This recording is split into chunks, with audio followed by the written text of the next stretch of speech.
Merci pour ta bonté, Seigneur. Gloire à toi. Nous voici encore réunis, Seigneur, pour glorifier, élever et sanctifier ton nom. Souviens-toi que nous sommes ici pour t'adorer et apprendre à être de véritables adorateurs. Seigneur, nous prions que le Saint-Esprit soit encore plus au milieu de nous et nous accompagne pendant ce moment. Que l'œuvre de l'ennemi se taise quand le Saint-Esprit est là. Que l'œuvre de l'ennemi se taise quand le nom de Jésus est invoqué. Soit célébré notre Père, notre Dieu, au nom puissant de Jésus. Prends la main droite vers moi et répète après moi. Que toute armée qui ne glorifie pas le nom de Jésus ne trouve pas sa place au milieu de nous. Et toute arme que l'ennemi aurait forgée contre ce moment se brise maintenant. Jésus reçoit toute la gloire. Et ensemble nous disons Amen. Acclamons-le pour le Seigneur.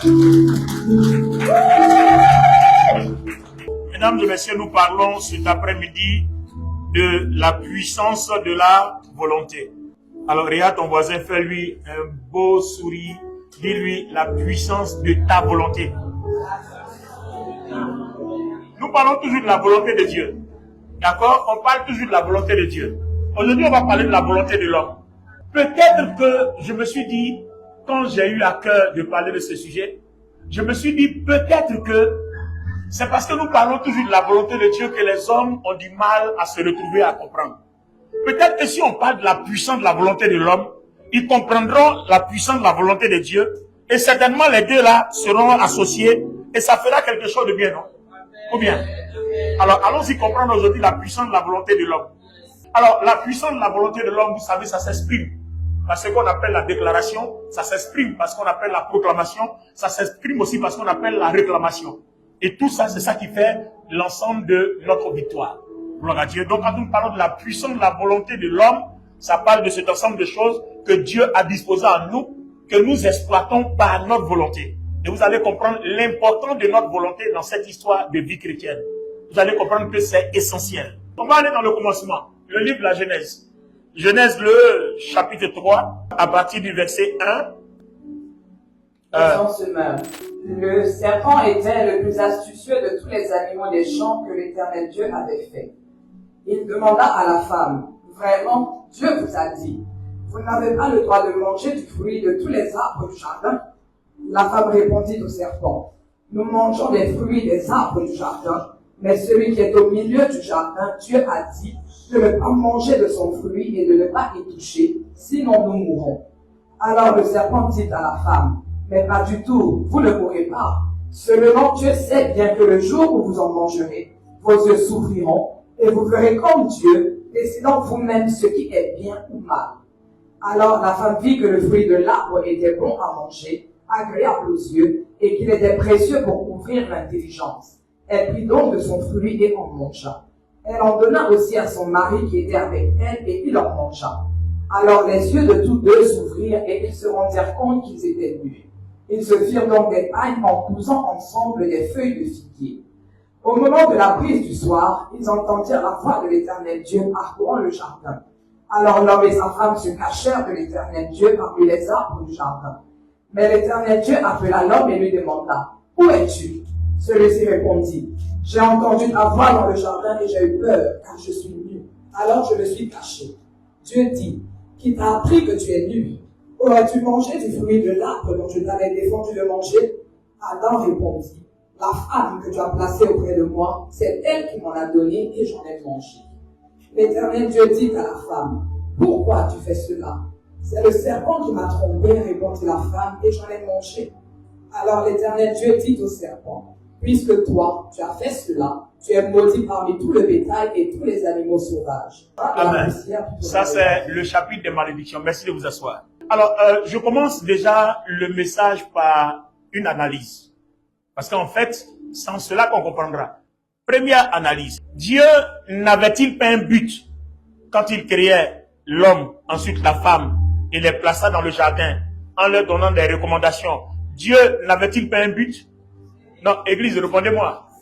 Alors, si Dieu a un but, pourquoi n'a-t-il pas fait en sorte que Adam et Ève ne mangent pas de ce qu'il leur interdit de manger? Il aurait dû faire en sorte qu'ils ne mangent pas. Mais Dieu n'a pas fait en sorte. Deuxième analyse. Dieu ne pouvait-il pas interdire au serpent d'aller se mêler dans cette affaire-là jusqu'à séduire Ève, les amener à manger ce que Dieu a interdit? Alors, si Dieu a un objectif, pourquoi n'a-t-il pas veillé sur son objectif jusqu'à ce que le serpent entre, que tout se gâte? Donc, c'est au bout de cette analyse-là que nous commençons à comprendre la puissance de la volonté de l'homme. Donc, en fait, nous sommes en train de réaliser au regard des Écritures que Dieu a tout créé, mais tout dépend de l'homme. S'il veut, il prend. S'il veut, il laisse. Donc, en fait, même Dieu qui a tout créé ne s'est pas donné le pouvoir d'obliger l'homme à faire coûte que coûte ce qu'il veut. C'est d'ailleurs la raison pour laquelle le salut n'est pas obligatoire. Le salut a été offert par grâce, mais quoi? Au moyen de la foi. Donc la foi, c'est notre volonté de dire oui à ce salut et notre volonté aussi de dire non à ce salut. Et si nous disons oui, alors nous recevons ce salut-là par la foi. Christ est mort à la croix. Si tu veux aller en enfer, tu ne l'acceptes pas. Dieu ne t'obligera pas.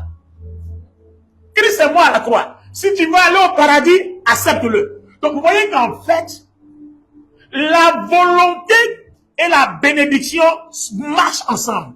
En réalité, toutes sortes de bénédictions que Dieu a déversées sur l'humanité, la réception dépend de la volonté de l'homme. Donc, si nous partons de ce principe-là, toi et moi, on réalise tout de suite que, regardez bien dans ce monde-là, est-ce qu'il n'y a pas des gens qui réussissent dans ce monde-là sans Dieu? Non, il n'y a pas de milliardaires sans Jésus. Il y a des milliardaires sans Jésus. Donc en fait, il y a donc plusieurs chemins pour être riche. Il y a le chemin de Jésus et puis il y a le chemin du diable. Puisque dans le désert, le diable aussi a présenté les richesses à Jésus. Donc, on comprend que le diable peut rendre riche milliardaire, multimilliardaire. Jésus aussi peut rendre riche milliardaire, multimilliardaire. Sauf que Dieu dit, je mets devant toi le bien et je mets devant toi le mal. Si tu choisis le bien, tu seras sauvé, tu n'iras pas en enfer. Mais si tu choisis le mal, tu vas vivre. C'est pas un problème. Mais à la fin de tes jours, tu vas passer l'éternité dans le feu. Alors, ma question, est-ce que la bénédiction elle-même là, est-ce que ça dépend de Dieu? Ta bénédiction, ce qu'on appelle ta bénédiction. Tu veux parler de ton mariage, tu veux parler au sujet de mariage. Attends, vous les femmes qui êtes ici là, vous pensez que vous n'avez pas envie de vous marier? Non, si vous voulez vous marier là, vous serez déjà marié parce que les hommes là, c'est pas les hommes qu'il n'y a pas, hein. Il y en a toujours. Mademoiselle, bonjour. Mademoiselle, bonsoir. Mademoiselle, où vous allez? Mademoiselle, où vous allez? En fait, si tu aurais voulu, tu serais déjà avec quelqu'un. Non, je ne sais pas si quelqu'un comprend. Hein. Si tu aurais bien voulu là, tu serais déjà avec quelqu'un. Ou bien, ce que je dis n'est pas vrai. Mais pourquoi tu n'es pas encore avec quelqu'un que tu es célibataire? Parce que tu n'as pas encore choisi. En fait, tu n'as pas encore décidé de faire un choix. Donc, vous comprenez qu'en fait, c'est pas Dieu qui retarde ton mariage, en fait. Non, est-ce que je parle français ou bien je parle hébreu? Donc, en fait, Dieu ne retarde pas ton mariage. Il a déposé toutes sortes de catégories de choses devant toi. C'est toi qui... vous êtes avec moi. C'est toi qui... choisis. Donc, la puissance de la volonté de l'homme. C'est toi qui choisis.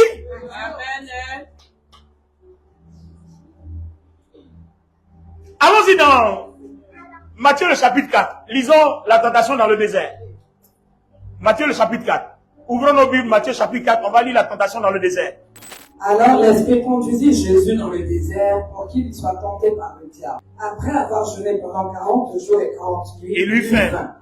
Le tentateur s'approcha et lui dit, oui. Si tu es le Fils de Dieu, ordonne que ces pierres se changent en pain. Oui. Jésus répondit, il est écrit, l'homme ne vivra pas seulement de pain, mais aussi de toute parole que Dieu prononce. Très bien. Alors le diable l'emmena dans la cité sainte, le plaça tout en haut du temple et lui dit, si tu es le Fils de Dieu, jette-toi en bas, car il est écrit.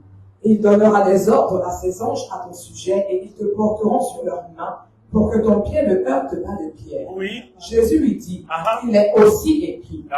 tu ne forceras pas la main au Seigneur ton Dieu. Le diable l'emmena encore sur une très haute montagne. Dis encore. Là, il lui montra tous les royaumes du monde et leur magnificence. Puis il lui dit, tout cela, je te le donnerai si tu te prosternes devant moi pour Très bien. m'adorer.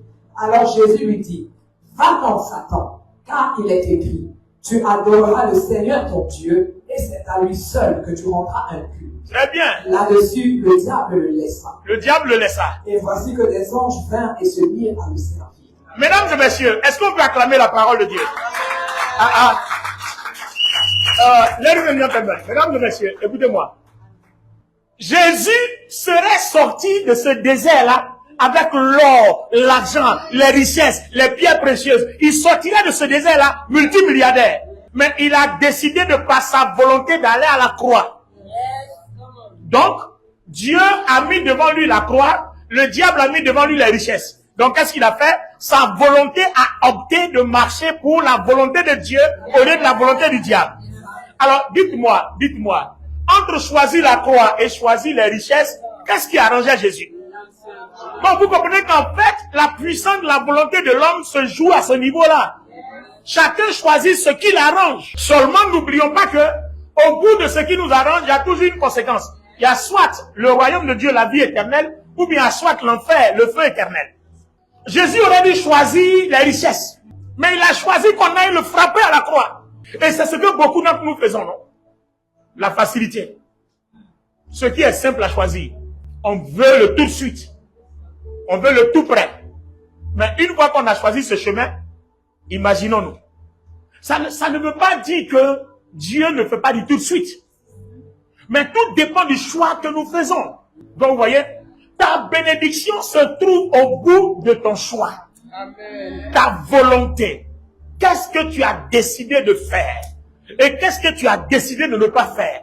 Qu'est-ce que tu penses qui t'arrange ou que penses-tu qui ne t'arrange pas? Que choisis-tu qui t'arrange et que ne choisis-tu pas qui ne t'arrange pas? Amen.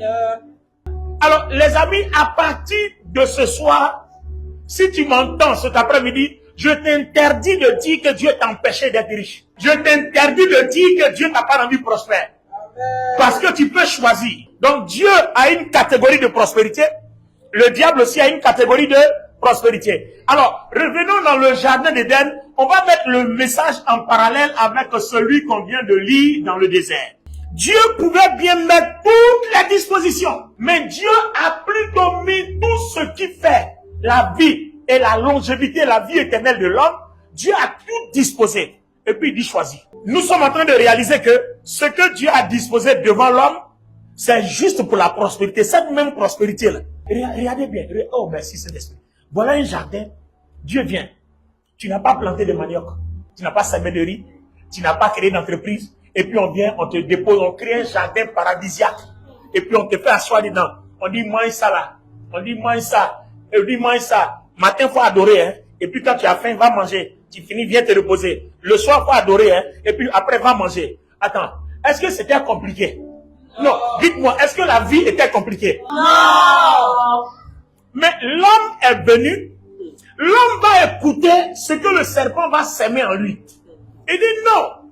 Dieu dit, si tu ne manges pas, tu ne seras pas comme lui. Mais si tu manges là, tu seras comme lui. Mange, tu vas voir. Pourtant, est-ce que l'objectif était de devenir comme lui? L'objectif était de vivre à l'aise. L'objectif était de vivre en paix.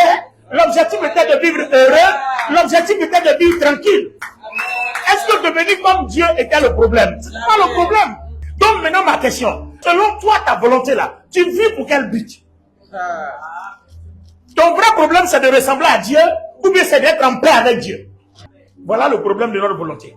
Ton vrai problème, c'est quoi ton but pour lequel tu vis? Le but pour lequel tu vis, c'est quoi? Parce que la grandeur d'un homme ou d'une femme est caractérisée par le but pour lequel il ou elle vit et sa détermination à payer le prix pour l'accomplir. Amen. C'est comme par exemple, tu vois, un homme va vers une femme et dit, bon, écoute, moi je n'ai pas envie de te marier, hein, mais je veux qu'on s'amuse seulement. Et puis bon, ben après chacun prend son chemin, quoi. Voilà. À toi de dire non, hein. Moi, je ne suis pas dans les amusements. Moi, je veux me marier. Qui te présente des millions ou des milliards, il dit non, je ne suis pas dans les amusements. Moi, je veux me marier. Il s'en va. Maintenant, il dit, bon, moi, je veux m'amuser, hein, mais si tu es intéressé, voici 1 milliard, et puis il dépose. Tu iras l'argent, et puis tu iras ton salut. Tu iras l'argent, tu iras ton salut. Et puis tu dis, donne-moi l'argent, allons s'amuser. Et une fois que tu décides d'aller là-bas, tu as éloigné tout ce que tu as déposé devant toi. Donc, en fait, les bénédictions, les grâces et les gloires nous sont disposées. Suivez bien la démarche, hein. Tout est disposé. Maintenant, chacun doit prendre. Non, tu n'as pas compris. Il faut que tu comprennes ce message-là ce soir. Quand Dieu a créé le monde, il a disposé les choses de telle sorte que personne ne souffre. Donc, en fait, tout est disposé. Chacun doit prendre. Exemple pratique. Tout de suite, on va finir le culte. Chacun de nous va partir à la maison. Très bien. Alors, tu rentres chez toi. Si tu n'as pas envie de manger, tu ne prépares pas. Sauf si tu n'as pas l'argent. Maintenant, si tu ne veux pas avoir l'argent aussi, ne fais rien. Mais si tu veux avoir l'argent, mais tu vas rentrer à gauche, tu vas rentrer à droite, tu vas rentrer au nord, tu vas rentrer au sud, forcément tu vas avoir au moins 1 euro. Suivez-moi où je vais. Parce que pour comprendre la puissance de la volonté de l'homme, suivez-moi où je vais. Alors tu rentres chez toi et puis tu dis, bon, Seigneur, tu es en prière, hein? Seigneur, je t'ai pas, j'ai faim, Seigneur, j'ai soif.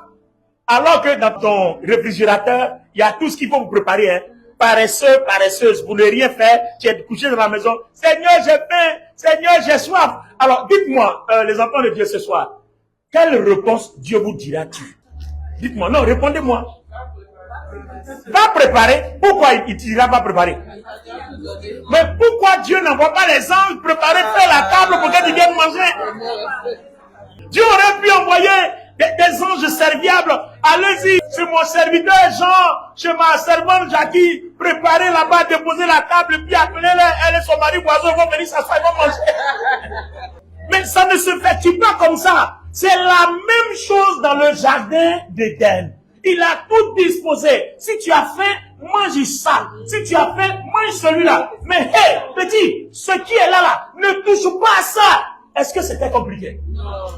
Donc en fait, notre gloire dépend de la gestion de notre volonté. Amen. Et ça, cet après-midi, c'est quelque chose que vous ne devez jamais oublier.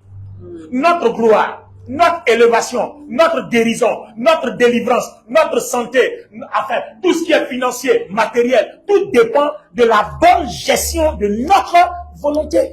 Je vous donne quelques exemples bibliques. La Bible dit quoi? Ce que tu sèmes, c'est ce que tu moissonnes. Si tu sèmes le vent, tu moissonnes la tempête. Donc, quand toi, tu sais que quand on sème le vent, on moissonne la tempête là, dis-moi. Alors que toi, tu veux une voiture, toi, tu veux de l'argent, tu veux du travail, alors tu sèmes quoi? Puisque Dieu ne va pas choisir ta sémence, Dieu t'a laissé le choix, il dit choisis. Même le Dieu puissant, il a déposé la puissance, il a déposé tout, et puis il dit toi choisis. Donc Dieu ne viendra pas forcément, ma fille, prends la puissance, prends la puissance. Dieu ne viendra jamais dans ta maison. Prends la puissance. Voici la puissance. Il vient, il te propose la puissance. Dieu va te proposer la puissance. À toi de décider si tu la prends ou tu te la jettes. Il va toujours te dire, viens me servir. Tu peux lui dire, je ne viens pas. Il peut dire, viens maintenant. Tu dis, non, moi, je viens demain. Donc, en fait, la vie chrétienne, si nous comprenons la gestion et la puissance de notre volonté, notre façon de prier change. Regardez un exemple, hein, que le Saint-Esprit est en train de déposer dans mon esprit. Il dit, si vous allez, quand vous convoque chez le juge ou bien à la justice, au tribunal, n'ayez pas peur. Hein. Au dernier moment, je vais mettre dans votre cœur ce que vous devez dire. Donc ça, parce que Dieu et toi, vous avez une relation. Donc, on t'a convoqué au tribunal, tu vas t'asseoir. Dieu va mettre à ton cœur ce qu'il veut que tu dises. Et puis toi, tu es assis là. Tu dis, non, moi c'est pour ce que mon avocat m'a dit là, ça y est dit. Et pendant que tu es assis, il y a beaucoup de choses qui viennent dans ta tête. Dieu dit, si tu arrives là-bas, dis ça, tu dis, non, moi c'est pour mon avocat là, il a dit. Parce que mon avocat là, il connaît le métier. Toi, Dieu, tu es là, tu m'as laissé, je suis venu ici, c'est maintenant tu vas me dire ce qu'il doit dire. Non, il a dit ce que mon avocat va dire. Écoutez les amis, c'est pas comme ça qu'on fonctionne. Il arrive souvent où Dieu met tout devant nous, hein, et puis on est là. On dit, non, non, ça là même là. Ce que ma copine l'a dit là, c'est ça qui est bon. Oui, c'est ça qui est bon. C'est ça là même qui est bon. Ah, allons-y là-bas. Attends, est-ce qu'on n'a pas compris? Ça dit, tu as laissé la parole de Dieu. Tu as laissé tout ce que le Saint-Esprit peut faire dans ta vie. Au lieu de prier le matin, non, t'as dit qu'il y a un monsieur qui est là-bas, là. Quand lui te donne son truc, là, quand tu as lapé son miel, là, quand il t'en va, tout marche. Donc tu as laissé la prière, tu as laissé le jeûne, tu as laissé la Bible, et puis ce que ta copine a dit que l'autre, là, quand il lave son miel, là, tout marche, là. Tu t'en vas t'asseoir là-bas. Vous ne voyez pas que c'est votre volonté qui vous a éloigné de votre succès. Amen. Alors, prenons des cas spirituels pratiques. Tout ça là, c'est pour aboutir à la fin, pour vous montrer comment on se sert de notre volonté pour être vainqueur. Amen. Alors, si vous s'aimez peu, vous maçonnez peu. Et moi, je peux être de la catégorie de personnes qui n'aiment pas se déranger. Moi, le peu me suffit. Donc, quand je sème un peu. Donc, que je sois riche, que je sois pas riche, c'est pas un problème pour moi. Voilà, moi, si je peux dormir sur un banc tous les jours de ma vie jusqu'à ce qu'il meure là, ça ne me dérange pas. Il y a des gens qui marchent comme ça, il y a des gens qui réfléchissent comme ça. Je ne sais pas si c'est la malédiction ou bien il y a des gens qui réfléchissent comme ça. C'est-à-dire, oh non, faut laisser, moi-même, attends, moi-même j'ai eu un verre de bière, ça me suffit, ça va, c'est bon pour moi. Vous voyez? Et puis il y a quelqu'un qui dit non, moi, en tout cas, je dois étudier, je dois travailler, voici mes projets, voici mes objectifs. D'ici 3 ans, je dois atteindre tel projet, je dois atteindre tel but, je dois atteindre tel objectif. Dites-moi, c'est Dieu qui calcule ça? Non. Est-ce que c'est Dieu? Qui décide ça? Donc en fait, quand le Seigneur a tout disposé dans le jardin d'Éden là, il avait seulement besoin que l'homme dise oui à ce qu'il a dit. Amen. Tout ce que Dieu attend, c'est que tu décides de dire oui. Tout ce que Dieu attend, c'est que tu dises oui. Tout ce que le diable aussi attend, c'est que tu dises oui. Donc en fait, tant que tu dis pas oui, même que ce soit puissance ou quoi, ça ne passe pas. Voilà la base. Le diable ne peut pas entrer dans ta maison et puis faire sa loi tant que tu n'as pas dit oui à un de ses principes. Dieu aussi ne peut pas rentrer dans ta maison, faire sa loi tant que tu n'as pas dit oui. C'est pour ça que vous avez vu dans le jardin d'Éden, qui de Dieu, qui du serpent rempli du diable. Eux tous, ils attendaient seulement que quelqu'un dise oui, pour qu'ils prennent le contrôle. Dieu a dit, j'ai créé tout, je vous ai déposé. Mangez ceci, ne mangez pas de ça. Mangez ça, ne mangez pas de ça. Le diable aussi dit oui, vous pouvez manger ça, hein. Ce qui n'a pas eu de manger là, ce qui vous a eu de manger là, ne mangez pas. Ça là, si vous mangez là, ça fait rien. Ici là, mangez. Là, ici vous mangez là, vous devenez des dieux. Point. Quand Ève a dit oui, le diable a pris contrôle de sa vie. Et à partir du moment où le diable a pris contrôle de sa vie, Dieu ne peut plus reprendre le contrôle sauf par un sacrifice. Quand Ève est allée convaincre Adam, aussi longtemps qu'Adam ne disait pas oui à Ève, Ève serait la seule concernée par la domination du diable. Mais Adam aussi a dit oui. Donc sa volonté, une fois que vous soumettez votre volonté, vous permettez à tout ce que la personne à qui vous avez dit oui là, vous permettez à tout ce qu'il est, ce qu'il a, de vous assujettir, de vous dominer et de faire de vous son esclave. Vous ne voyez pas pourquoi quand le diable veut vous dominer là, il cherche un lien, il cherche une porte. Quand le diable veut te dominer, il cherche une porte. Et la porte là, tu as dit oui à la porte, c'est-à-dire que tu as ouvert la porte. Donc en fait, toutes les forces spirituelles, mystiques, ténébreuses, diaboliques, même de Dieu ou du Saint-Esprit, tous attendent que notre volonté accepte de se soumettre avant que ça fonctionne. Alléluia. Si vous dites non, Satan ne va pas vous passer. Hey, viens ici, viens ici. Dieu ne va pas accepter ça. Ça ne fonctionne pas comme ça. Parce que le surnaturel et le spirituel ne fonctionnent pas comme ça. Le surnaturel et le spirituel fonctionnent qu'avec notre volonté. Amen. Si tu dis non, ça passe pas. Si tu dis oui, ça passe. Maintenant, non à quoi?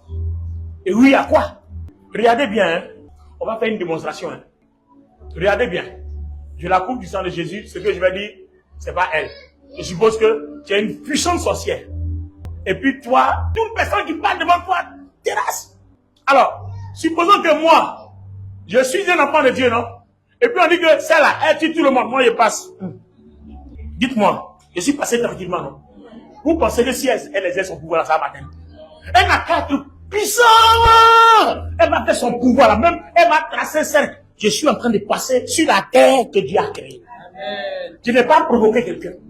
Je n'ai pas fait du mal à quelqu'un. C'est-à-dire, ma volonté ne s'est ni associé à elle, ne l'a ni provoqué, n'a rien fait. Je passe en toute innocence et en tout calme, en toute justice. Même si elle est puissante, comment, même si elle exerce ses incantations, ou alors, non, ça ne peut pas avoir autorité sur moi. Par contre, si je me crois puissant, étant enfant de Dieu, puis elle vient, derrière moi, ça, sorcière là. Même si j'ai le Saint-Esprit, si elle commande sur moi, ça va me terrasser. Pourquoi? Parce que ma volonté s'est associée à quelque chose et j'ai ouvert une porte. Qui t'a dit d'aller la provoquer? Non, qui t'a dit d'aller te mêler à ce qu'elle fait? C'est ton problème. Dieu il est là-haut là-bas, il y a sorcier ici, et puis il y a gentil ici. Passe ton chemin, il n'y a pas d'autre route pour passer que d'aller passer là où elle est assise là. Il n'y a pas de route ailleurs. Donc vous voyez que nos défaites et nos victoires dépendent de la gestion de notre volonté. Mais supposons que je passe tout simplement parce qu'elle est jalouse. Et qu'elle va venir, non. Et puis, essaie de me provoquer, il faut dire, hey, arrête-toi. Arrête-toi.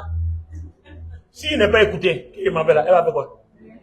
Si je me suis arrêté là même là, c'est là même toi et moi on a commencé à collaborer, non? Tu ne m'intéresses même pas. Si je me tourne là, tu parles de Jésus-Christ. Vous voyez? Le mot qui va sortir de ma bouche là, c'est ce que moi, là où c'est que ma volonté confesse là. Tu parles de Jésus-Christ. Tu vas voir tout de suite, tu vas dire, mais bon, faut bâtir. Mais tu vas venir, pourquoi tu me parles? Pourquoi tu me parles? Non, pourquoi tu me parles? Vous voyez? Tout de suite, tu as ouvert la porte. Ce qu'elle voulait que tu fasses pour qu'elle puisse t'abattre là, c'est ça que tu as fait. Ou bien, au moment où tu parles comme ça là, au moment où tu passes là, lance un curou là-bas. Tu as vu, non? Curou, elle a fait son curou. Bon, est-ce que je suis obligé de me sentir concerné? Ah, moi, je suis en train de passer. Quelqu'un fait son curou, on n'a pas dit mon nom. Non, est-ce qu'on a dit mon nom? Donc, ça ne me concerne pas. Bon, donc tu dis ton curou, vas-y encore. Alléluia, Hosanna. Alléluia, Hosanna. Alléluia, Hosanna. Alléluia. Faut faire ton curou encore. Alléluia, Hosanna. Donc, vous voyez, chacun fait pour lui. Tu fais pour toi, je fais pour moi. Donc, vous voyez, tant que je ne te provoque pas, tant que je n'ouvre pas la porte, tu ne peux pas agir. Vous voyez, si ma volonté ne va pas se mettre dans un problème, je n'aurai jamais de problème. Est-ce que quelqu'un comprend? Je prends un autre exemple. On a un de nos amis là, un pasteur, qui était allé dans un moment de prière. Vous savez, il fut un moment où on n'avait pas encore ce tâche qu'on avait là. On aimait beaucoup jeûner. On était dans les challenges. En tout cas, les jeûnes de... C'est-à-dire quand quelqu'un vient dire il a fait 21 jours de jeûne, c'est un challenge quoi. Bon, tout ça, ça ne nous a rien apporté parce que c'est pas le vrai jeûne. C'est pas comme ça. Jeûne t'en fait pour te faire voir là. Dieu n'exauce pas ça. Bon, je passais par là, c'est pas mon sujet. Donc, il y a un de nos amis qui allait jeûner. Il allait à Mans. Mans montait sur une montagne là-bas, il est allé en haut là-bas. Et puis il prie pendant 21 jours. Il veut power. Il veut la puissance de Dieu. Il a jeûné, il n'a pas mangé, il buvait de l'eau seulement. Pendant 21 jours. Oh, power. Et après 21 jours, il dit à Dieu, Seigneur, où est la puissance? Je n'ai pas eu la puissance. Vous savez pourquoi il dit qu'il n'a pas eu la puissance? Il commande à la montagne là. La Bible a dit, si on a la foi, on commandera à cette montagne de se jeter à la mer et la montagne va se jeter à la mer. Mais de Mans jusqu'à Abidjan, ça fait au moins 600 km. Donc, à cause de toi seul, ta volonté, ta foi là, la montagne n'a qu'à se déplacer de Mans jusqu'à Abidjan. Bon, sur son chemin là, est-ce que quand ça va venir là, il aura encore de Côte d'Ivoire? Le pays est détruit. Donc, il a commandé à la montagne de se déplacer et de se jeter à la mer. Pourquoi? Parce qu'il veut expérimenter son power. Donc, vous comprenez par là que si même notre volonté là n'est pas contrôlée par Dieu quelque part, c'est-à-dire que si Dieu nous laissait accomplir tout ce qu'on voulait, mais le monde là n'allait pas exister. Parce qu'il suffit que quelqu'un t'insulte, tout de suite tu fermes sa bouche. Ta bouche se ferme à jamais. Mais attention, ça fonctionne, hein. Là, je m'en vais là-bas, hein. Ça fonctionne. Non, je m'en vais là-bas, hein. Ça fonctionne. Le sujet est large, hein.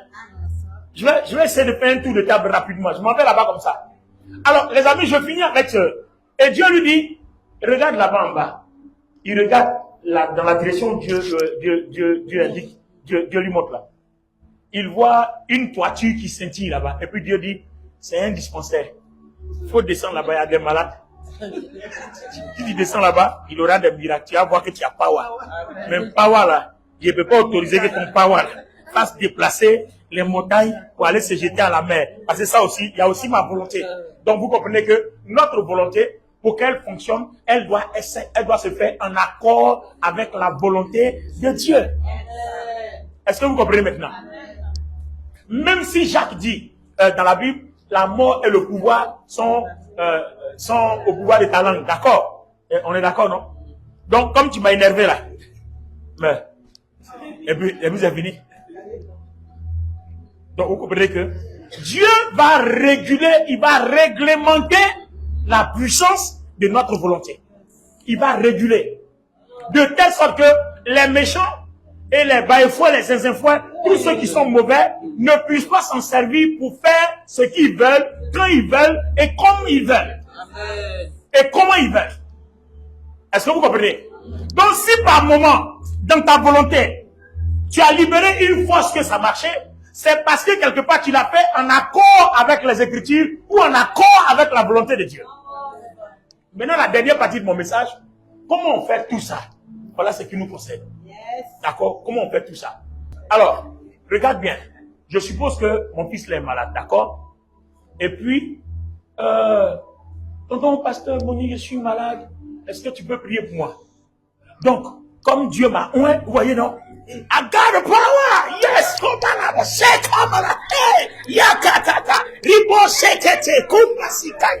I got the power! Les amis, regardez, c'est pas le danger de ce que je viens de faire là. Le danger, c'est que, effectivement, Dieu m'a donné le pouvoir. Vous avez reçu le pouvoir. Vous marchez sur les serpents. Mais maladie là, c'est pas serpent qui est là, c'est pas scorpion. Donc, je dois marcher dessus.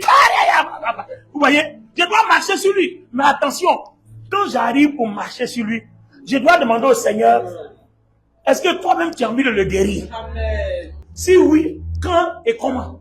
Amen. Là, on est dans la plongée, on s'en va maintenant au fond de la mer. Seigneur, est-ce que tu as envie de le guérir? Si oui, quand et comment? Et puis où? Allons-y dans Jean, le chapitre 11, la résurrection de Lazare. Lazare est malade, non? On va dire au Seigneur Jésus qui opère tous les miracles. Ton ami Lazare est mort. Et puis en plus, c'est son ami. Ça aurait dû l'interpeller pour qu'il se dépêche. Pour qu'il rush. Tu vois, il se dépêche rapidement pour aller guérir Lazare. Mais il est resté là-bas tranquille. Pourquoi? Parce qu'il aurait bien voulu, par sa volonté, que son ami personnel soit guéri. Mais il ne l'a pas fait. Il attend d'abord, Père, qu'est-ce que tu veux? Donc vous voyez que tout chrétien dont la volonté est puissante, c'est parce qu'il a soumis sa volonté à une force.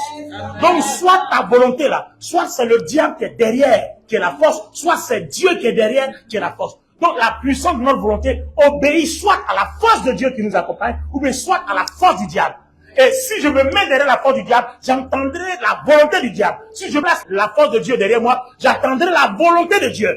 Donc, tout ce que je dois faire, je dois aller la soumettre à la volonté de Dieu pour que sa force là m'accompagne. De telle sorte que quand je dis oui, comme lui il est d'accord, son pouvoir passe. Par exemple, il dit, mangez ceci, ne mangez pas. Chaque fois que je vais manger ce qu'il m'a dit de manger là, lui et moi on est en accord. Mais quand je m'en vais manger ce que je ne veux pas, il m'a dit de ne pas manger, c'est que je suis en accord avec celui qui m'a dit de manger, le diable. Donc vous voyez que l'homme a toujours deux forces derrière lui. Soit celle de Dieu, soit celle du diable. Ne l'oublions jamais. Le jour où tu ne serais pas en train de faire la volonté de Dieu en tant que chrétien, il faut réaliser que celui qui est derrière toi là, c'est le diable. Il y a deux camps. C'est pour ça que j'aime le spirituel, quoi. Il n'y a pas plusieurs partis politiques. Il y a deux. Voilà. Il y a deux chefs politiques. Il y a Jésus-Christ et puis il y a le diable.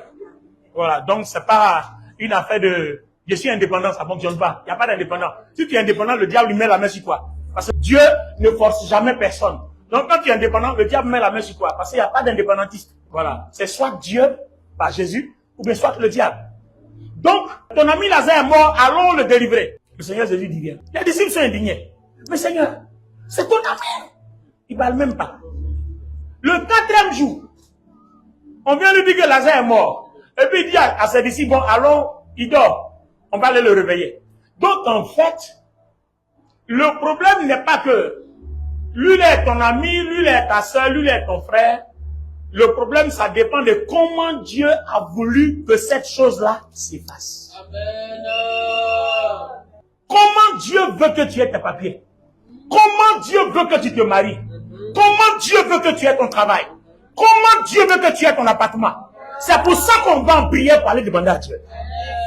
Quand tu termines dans ta maison là-bas, tu as jeûné, tu as prié pour avoir tes papiers, pour avoir ton mari, ton travail, ton entreprise. Maintenant, il reste le comment. Maintenant, une fois qu'il t'a montré le comment, tant qu'il t'a pas montré le comment, ne bouge pas. Ça que c'est pas encore prêt, le temps n'est pas encore arrivé. Quand le temps va arriver, bam, il t'a montré le comment.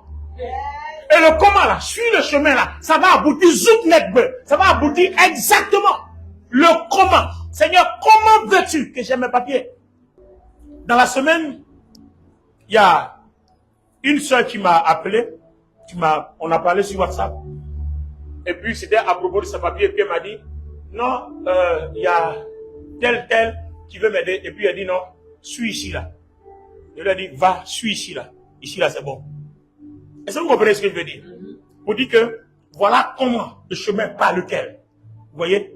Et si vous vous souvenez, le dimanche, j'avais appelé 2 dames ici, et puis, j'ai dit que les 2 avaient le même problème. C'est après le culte que je me suis entretenu avec elle que j'ai compris ce que Dieu voulait faire. En fait, il y a une qui n'avait pas ses papiers, et puis il y a l'autre qui venait d'avoir ses papiers dans la même semaine. Le fait que Dieu me dise que les 2 ont le même problème, Dieu est en train de proclamer que l'autre aussi, le temps est arrivé d'avoir ses papiers.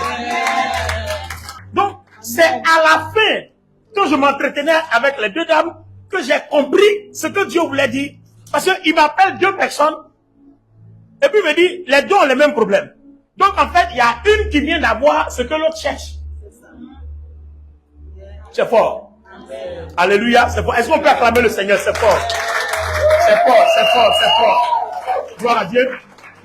Donc si je vais aller prier pour un malade, je dois demander au Saint-Esprit, comment veux-tu qu'il soit guéri? Et comme le Seigneur, souvent, il a dit à certaines personnes, il dit, va, ta foi t'a guéri. Et puis la personne a été guérie.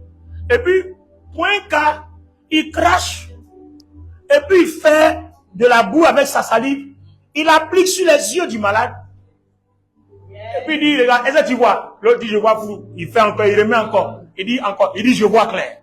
Donc vous voyez que la façon de faire est différente. C'est vrai, vous pouvez trouver 2 personnes qui ont le même problème, mais la façon de faire ne sera pas la même chose.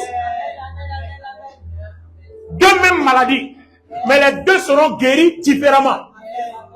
Maintenant, comment on gère notre volonté et la volonté de Dieu? Il y a quelque chose que le Seigneur souvent faisait. Souvent pour prier pour certains malades, on dit le Seigneur frémit en esprit. Il était touché, voilà, par la compassion.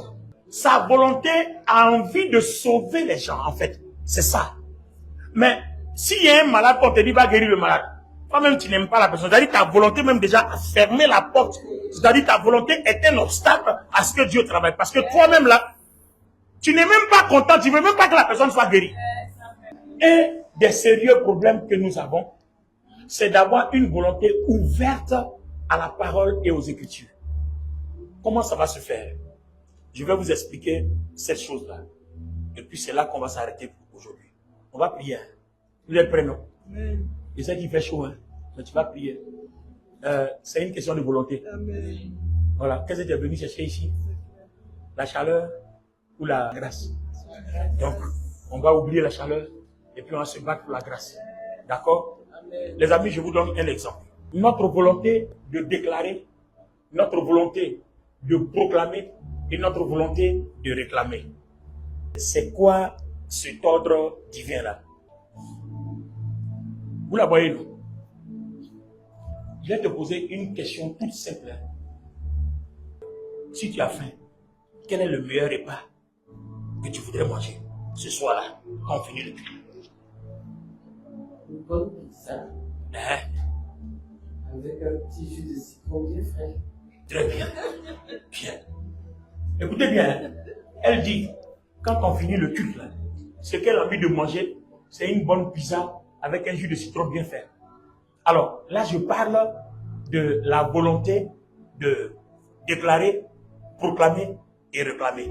Vous allez voir, ça semble difficile, mais vous allez voir. Quand j'ai expliqué, vous allez comprendre. J'ai parlé tout de suite du cas d'un malade qu'on veut guérir. Si toi-même tu n'as pas envie de guérir, tu as fermé la porte. D'accord? Je vais prendre un exemple pratique. Donc, elle sort du culte. Et puis, quand on finit, elle se dirige directement où ça? La pizzeria. Très bien. Et puis, pendant qu'elle s'en va, le Seigneur t'entend et dit, non, non, non, il ne faut pas manger. On va prendre ça. C'est-à-dire, le Seigneur met dans son esprit. Comme elle a accepté Jésus, le Seigneur met dans son esprit, ne mange pas ça. On va prendre ça. Prends l'autre côté là. On va prendre ça. Alors que certainement, il y a un problème de cholestérol qui peut-être peut déclencher une crise ou quelque chose que Dieu veut éviter. Ou bien alors Dieu veut prévenir quelque chose à long terme. Vous ne pouvez pas manger. Je vous pose la question.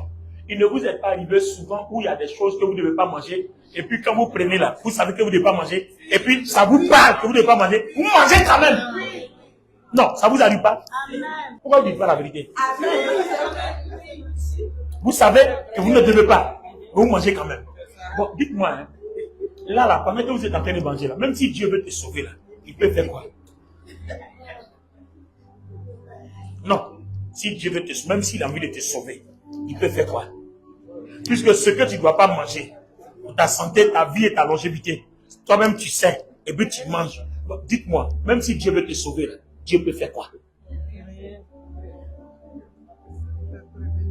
Donc, on comprend qu'en fait, la victoire par notre volonté, à partir de la déclaration, la proclamation et la réclamation, dépendent de ce que nous voulons. En fait, l'homme lui-même dans sa vie là, doit se fixer des objectifs. Tu vis pour quoi? Est-ce que tu as envie de vivre longtemps? Est-ce que tu veux vivre pour être riche? Est-ce que tu veux vivre pour être fort? En fait, si tu ne te cultives pas une volonté qui devient ta ligne, qui dirige ou alors qui réglemente ta volonté, Dieu ne pourra rien faire avec toi. Quel est ton objectif pour lequel tu vis?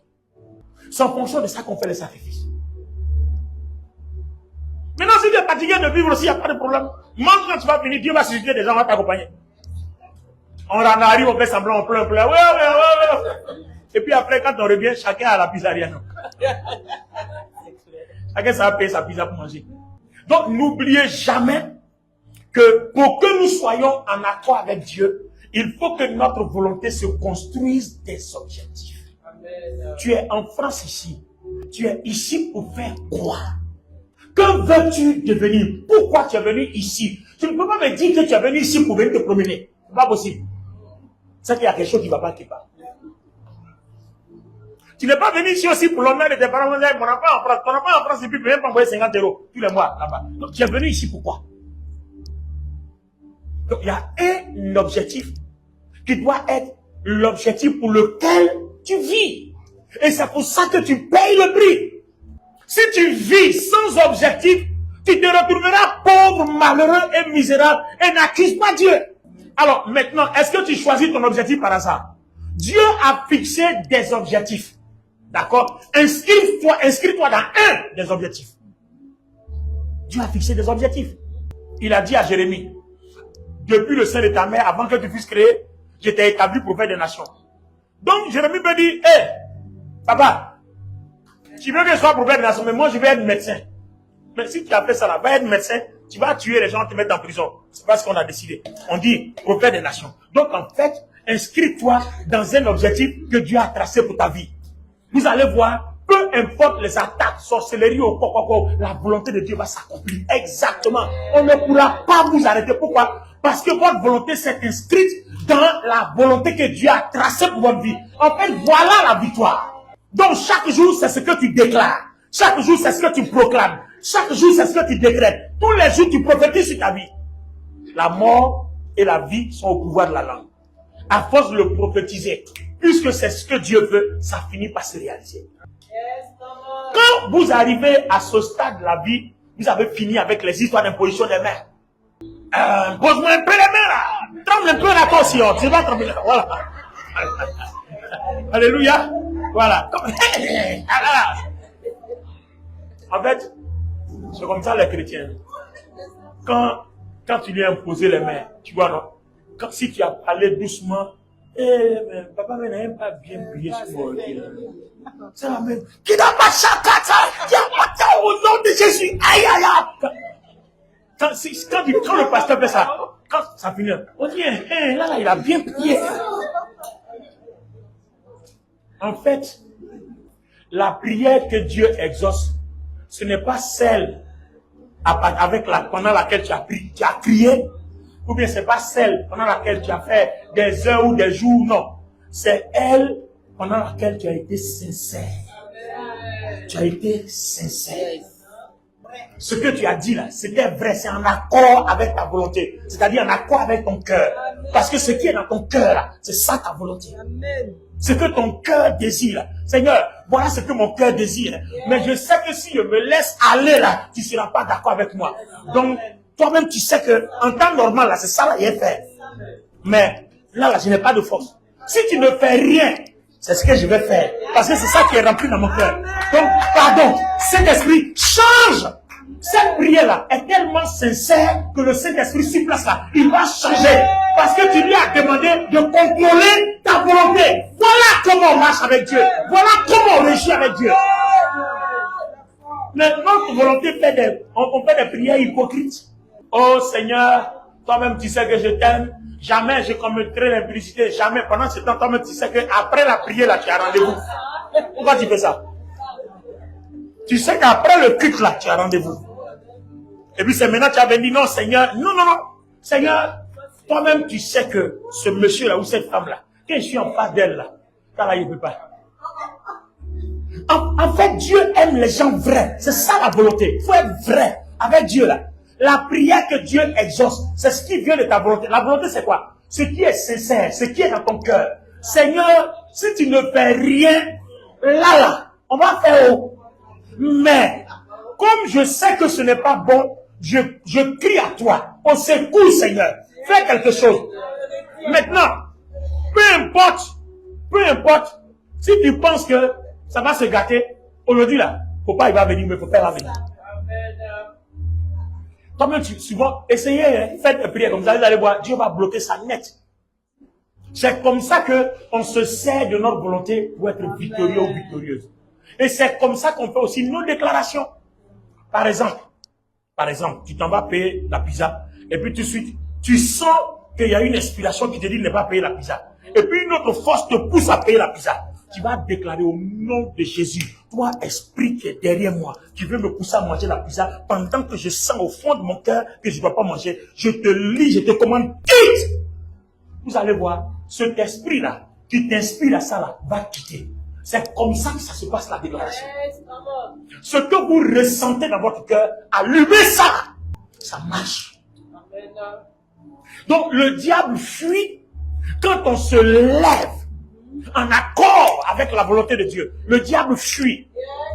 Donc, il va falloir de l'audace. Il va falloir de la décision. Et il va falloir t'inscrire dans les objectifs que Dieu a tracés pour toi. Les amis, je vous dis, ça marche. Ne vous êtes pas rendu un témoignage? Abidjan, quand vous arrivez au Carrefour, là, on appelait à Cocody Carrefour la mort à l'époque. Maintenant, on appelle ça Carrefour la vie. Ça a été baptisé à cause des accidents qui se multiplient là. La fille vient, il y a 2 brigands qui sortent. Ils veulent la violer dans l'amusement comme ça. J'ai dit, elle s'est levée comme ça, elle dit, esprit d'impudicité, au nom de Jésus, je te lis. En fait, un des brigands est tombé. L'autre a commencé à courir parce qu'il a pensé qu'il était en face d'une sorcière. Elle aussi, elle n'était même pas sûre qu'elle allait avoir ses résultats. Elle aussi, elle a commencé à courir. Bon, en fait, qu'est-ce qui s'est passé? Je suis en train de vous montrer ce que nous allons faire maintenant. On va prier tout à l'heure. En fait, qu'est-ce qui s'est passé? Voici ce qui s'est passé. Elle a fait le choix entre avoir peur et puis se tenir dans l'autorité de Jésus-Christ qui t'a donné le pouvoir et qui a confirmé qu'il a vaincu le malin. C'est une question de choix. J'ai décidé de me tenir dans la présence de Dieu ou j'ai décidé d'avoir peur. Oh non, pardon, ne me disais pas, pardonnez, vous voulez l'argent, viens vous donner. Mais là, tu n'as rien, tu donnes quoi? Tu n'as pas d'argent, tu donnes quoi? Non, qu'est-ce que tu donnes si tu n'as pas d'argent? Tu donnes rien? Alors, mesdames et messieurs, la déclaration, c'est ce que vous sentez quand vous êtes en face d'un problème. Ce que vous sentez, vous libérez. Il faut que votre volonté décide de libérer ce que vous sentez. Parce que ce que vous sentez, c'est ce que Dieu a déposé séance tenante dans votre volonté. Et c'est ce que Dieu veut que votre volonté fasse. Si vous le faites, la puissance de Dieu va accompagner votre volonté. Là, nous parlons de la manifestation de la puissance de la volonté de l'homme. Mais pas en accord avec n'importe quoi, mais en accord avec les principes de Dieu. Amen. Amusez-vous à la maison. J'ai beaucoup prié avant d'annoncer ce sujet-là. Parce que je me suis dit, Seigneur, est-ce qu'ils vont comprendre? Parce que je suis en train de vous enseigner une chose pratique. Des choses que vous devez faire dans la pratique. Prier pour vos enfants, prier pour vous-même, prier pour des projets, prier pour des gens. C'est dans la pratique. Maintenant, la proclamation va se faire comment? C'est-à-dire, j'arrive dans un endroit, je fais face à un obstacle. Et puis, je n'ai aucune inspiration. Ma volonté ne me parle pas. Alors si ma volonté ne me parle pas, qu'est-ce que je fais? Ma volonté va faire appel à la volonté de Dieu. Seigneur, qu'est-ce que tu dis en face de ce sujet? Essayez de murmurer. Même si vous n'avez jamais entendu la voix de Dieu, dites, Seigneur, qu'est-ce que tu dis à partir de ce sujet? Vous allez voir, quelque chose va naître en vous. Expérimentez, ça se vit au quotidien. Vous êtes en face d'une situation, vous ne le savez pas. Et puis Seigneur, qu'est-ce que tu dis à partir de ce sujet? Même sur place là, vous allez sentir quelque chose. Et c'est là que votre volonté doit libérer ce que vous avez senti. Maintenant, il peut s'avérer que, Seigneur, qu'est-ce que tu penses? Et puis il n'y a rien. Et vous savez ce que la parole dit. Commencez à proclamer.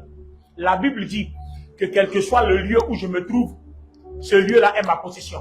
Donc même si ici c'est un terrain hanté, je commande que toutes les forces des ténèbres se taisent jusqu'à ce que je quitte ce lieu. Commencez à décréter, commencez à proclamer, les forces des ténèbres vont se taire. Tout dépend de vous. Donc si vous vous retrouvez dans une situation compliquée, vous vous retrouvez dans une situation problématique, Dieu ne va pas parler à votre place. C'est votre volonté qui va décider d'agir. Donc en fait, la volonté de l'homme ne tire son pouvoir que dans son action. Il faut que tu sois en action. Donc le manque d'action est un problème pour la victoire. Le manque d'action est un problème. Le manque d'action. Un homme de Dieu, l'archevêque Benson Idaoussa, paix à son âme, il devait voyager. Un ancien, il arrive à l'aéroport, on lui dit que le vol est plein. On dit le vol est plein. Lui, il a une conférence, il doit voyager, on dit le vol est plein. Il n'a rien dit, il dit permettez-moi, je vais parler à quelqu'un dans l'avion. Il est rentré dans l'avion, il dit, il n'y a pas quelqu'un ici qui veut me céder sa place là, j'ai une conférence à faire. Tous les passagers le regardent. Et puis il y a un là, Dangote. L'homme le plus riche d'Afrique. Dangote. Il dit, moi je vais vous te céder ma place. Donc il descend, et puis Benson Idaoussa monte. Il dit, viens. Et puis maintenant, il va lui imposer les mains. Et puis il parle sur sa vie. C'est la parole là qui a fait que le monsieur est devenu comme ça. Et je suis convaincu que quand Idaoussa a parlé là, pendant qu'il était assis, quelque chose a parlé dans son cœur.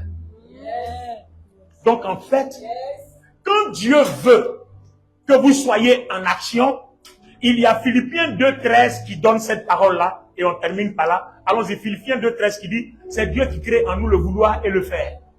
Donc toutes les fois que Dieu veut manifester sa puissance, que Dieu veut solliciter votre volonté, parce qu'il ne vous forcera pas, qu'est-ce qu'il va faire? Il va déposer la chose là dans votre cœur ou dans votre pensée. En tout cas, il va vous permettre de sentir ça. À vous de libérer, de passer en action. Philippiens 2.13. Car c'est Dieu lui-même qui agit en vous. Car c'est Dieu lui-même qui agit en vous. Pour produire à la fois. Pour produire à la fois. Le vouloir et le faire. Conformément à son projet bienveillant. Ah, ça règle tout. On conclut bien, non? Car c'est Dieu lui-même qui a mis en vous le vouloir et le faire conformément à quoi? À sa volonté bienveillante. Donc quand Dieu veut opérer, Dieu va solliciter ta volonté. Il va déposer en toi le vouloir et le faire. Toi, lève-toi, déclare, ou bien rentre en action, ou proclame, ou réclame. On a vu la loi de la sémence. On dit ce que tu sèmes, c'est ce que tu récoltes. Mais si tu as sémé dans la vie de quelqu'un que la personne veut te détruire, réclame la bénédiction. En réclamant la bénédiction, tu fermes les portes à toute action négative de la personne contre ta vie. Puisque tu ne lui as pas fait du mal. Donc elle ne peut pas t'envoyer le mal. Quelqu'un t'enverra le mal. Le sorcier t'enverra le mal si tu as semé le mal dans sa vie. C'est pour ça que Dieu a dit de bénir nos ennemis. Non? Il a dit de bénir nos ennemis. Pourquoi? Si tu bénis pas, si tu maudis tes ennemis, tu as semé le mal. Ils vont t'envoyer le mal. Mais si tu les as bénis, que tu as semé le bien, en fait, tu les as empêchés désormais de t'envoyer le mal. C'est pour ça que, quand vous vivez votre vie chrétienne, soyez attentifs à ce que Dieu dépose dans votre cœur. Voilà là où je voulais partir. Donc tout le chemin que j'ai pris là, c'est juste pour vous donner quelques exemples jusqu'à ce qu'on arrive à cette conclusion-là, pour que vous compreniez comment vous servir de votre volonté. Merci de vous tenir debout.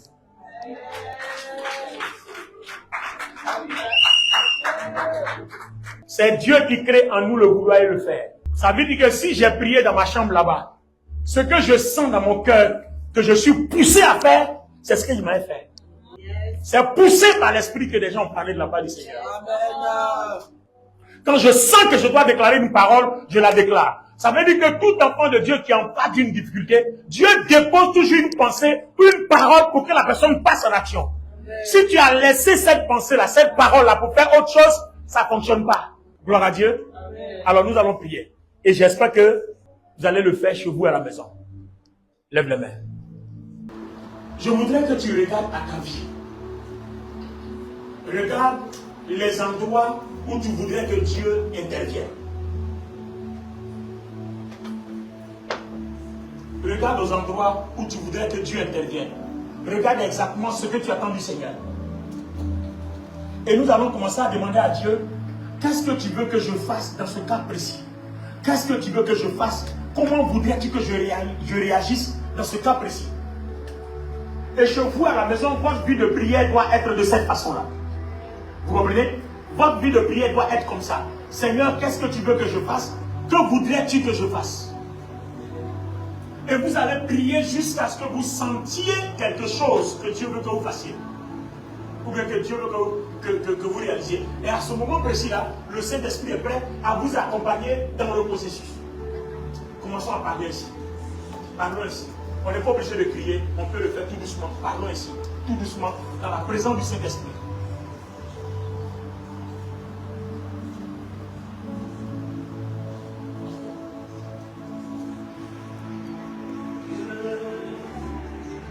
Tu es bon,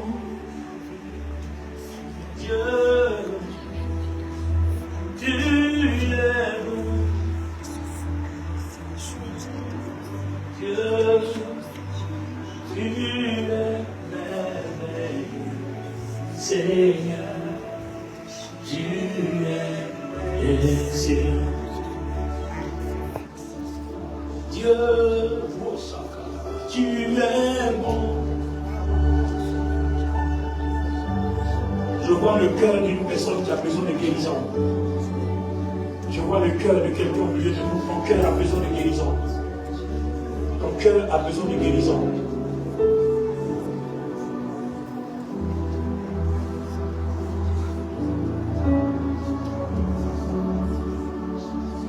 Dieu, tu es bon. Oh mon Dieu, Dieu. Tu es bon, oh sacré Dieu, tu es merveilleux, Seigneur, tu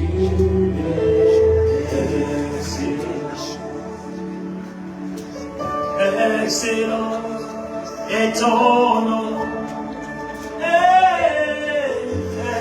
excellent.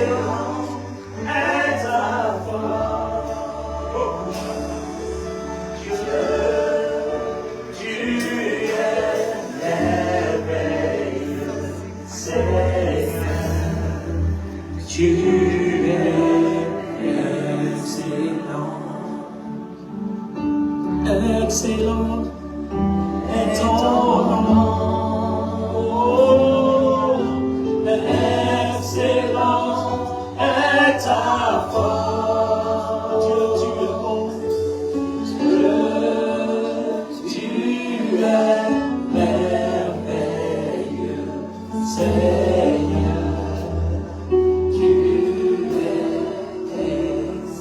Je suis en train de voir les deux reins d'une personne. Je ne sais pas si tu as été déjà à l'hôpital, mais je vois que tes reins sont en train d'avoir des problèmes. Les reins, tes reins sont en train d'avoir des problèmes.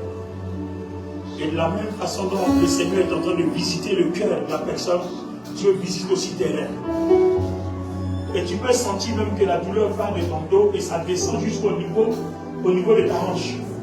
Ton bout de hanche, de ton côté droit jusqu'à ton côté gauche, tu sens une lourdeur là. Tu sens une lourdeur là. Mais ça commence dans ton dos. Dans le milieu de ton dos, ça descend. Et le Seigneur me dit que ce sont tes reins qui commencent à avoir des problèmes. Ce sont tes reins. Et pendant que nous sommes en train de parler, le Seigneur te prend en charge. Est-ce que tu peux seulement ouvrir ton cœur pour que Dieu opère ce miracle? Quand tu sentiras que la lourdeur qui pèse dans ta hanche n'existe plus, soit instantanément maintenant, ou alors plus tard, parce que Dieu l'a fait, c'est sûr que tu sentiras. Tu nous rendras le témoignage plus tard. Quand tu ne sentiras plus, ça veut dire que le problème a été réglé. C'est le signe que tu sentiras que le problème de rein a été réglé. Quand la lourdeur qui quitte du milieu de ton dos jusqu'à ta hanche, quand cette lourdeur disparaîtra, que tu ne sentiras plus comme si tu es fatigué comme si tu vas avoir, comme tu dis, sans la fatigue dans tes os, c'est le signe que tes reins sont guéris.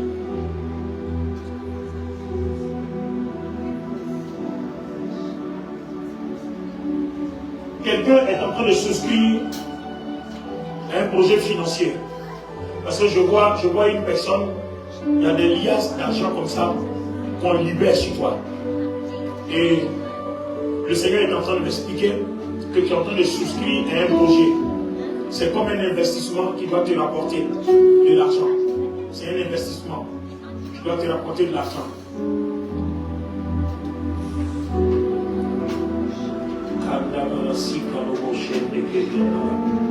Merci Saint-Esprit.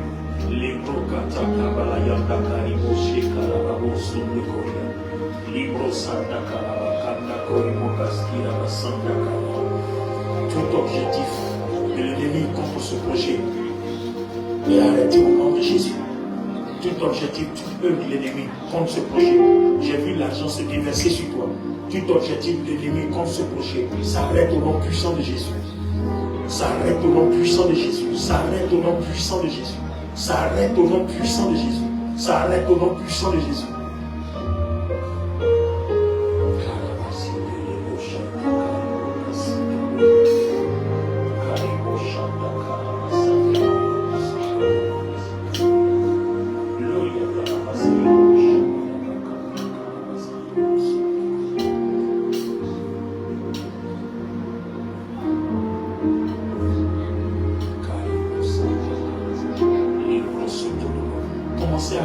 À proclamer tous vos projets que vous voulez voir réussir. C'est ce que je vois maintenant. Commencez à proclamer. Tu peux élever la voix maintenant. Commence à proclamer. Tout projet que tu peux voir réussir, commence à le proclamer. Commence à le proclamer. Commence à le proclamer. Commence à le proclamer. Commence à le proclamer. Tout projet. Tout projet. Tout projet.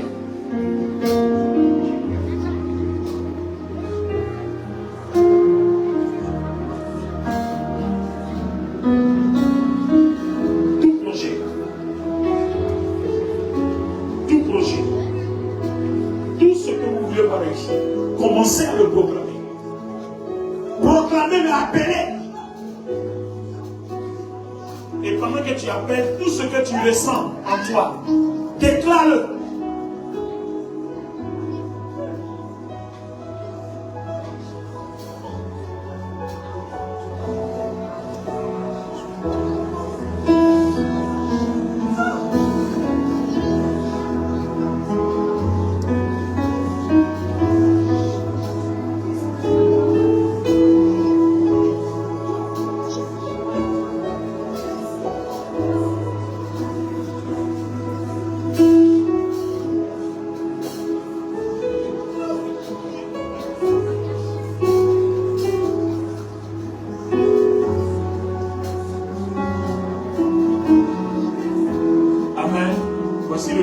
Que j'ai dans mon esprit, tout le monde regardez-moi. On va faire maintenant la prière de réclamation. N'oubliez pas que la prière de déclaration et de proclamation dépend de votre volonté, dépend de ce que Dieu vous dépose à cœur. Amen. Si Dieu ne vous dépose rien à cœur, tu connais les versets bibliques, proclame-les selon les droits et les plans que Dieu a tracés pour nous. Mais la prière de réclamation, par contre, supposons que vous avez fait du bien, vous avez servi du bien, tout ce que vous avez posé comme action. Normalement, votre sémence va vous rapporter. Gloire à Dieu. On a étudié ici la loi de la sémence et la dernière fois, le dimanche dernier, on a étudié la puissance de la sémence. Alors, tout ce que tu as sémé, tout le bien que tu as fait aux gens, la loi dit tu aimeras Dieu et tu aimeras ton prochain. Donc, tout ce que tu fais qui montre que tu aimes Dieu, que tu as sémé, et tout ce que tu fais qui montre que tu aimes ton prochain, que tu as sémé, on va demander à Dieu que tout ce que nous avons sémé, nous les réclamons. Nous voulons les posséder, nous voulons récolter. Parce que n'oubliez pas que nos bénédictions aussi viennent de nos sémences. Quand vous prenez l'agriculteur sème et il récolte ce qu'il a sémé. Il ne récolte pas autre chose. Donc ce que tu as sémé pour Dieu, ce que tu as sémé pour ton prochain, c'est ce que tu récoltes. On va déclarer, regarde dans ta vie tout ce que tu as sémé. Tu es fidèle dans tes dîmes, dans tes offrandes, tu es fidèle, tu rends service aux gens, tu donnes à manger aux pauvres, tu donnes tout ça. Tout ça, c'est des sémences. Et autant matin, Dieu permet que tout cela moissonne pour ta vie. tu vas commencer à les réclamer. Tu vas dire à Dieu que tu lui donnes la gloire de la force qu'il t'a donné de s'aimer et qu'il te donne encore la force de continuer à s'aimer. Tout ce que tu as sémé, maintenant tu appelles la moisson, tu appelles la récolte. Vous allez voir dans votre vie, il y a des bénédictions qui vont vous suivre. Les gens vont venir vous rendre service. En fait, c'est des récoltes, ce que vous avez sémé. Et c'est vraiment très puissant. Alors, décidez de réclamer, de réclamer ce que vous avez sémé. Parce que si Dieu dit qu'il faut réclamer, c'est que le temps est arrivé de moissonner. Pendant que tu parles les mêmes prix, je veux que ce soit un peu actif cette fois-ci. Je veux que ce soit actif cette fois-ci.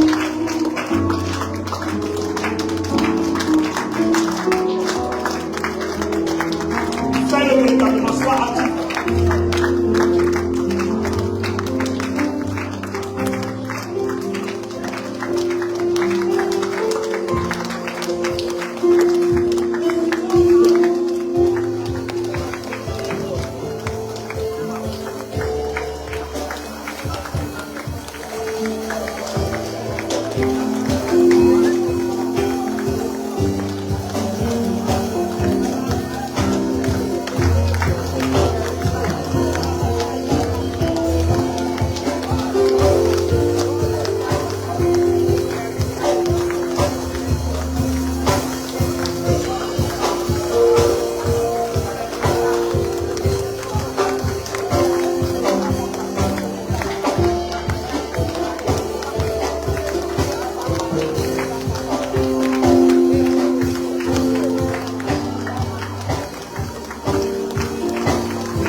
Chacun de nous doit comprendre aujourd'hui comment se servir de sa volonté en accord de la volonté de Dieu pour voir la puissance de Dieu agir dans notre vie.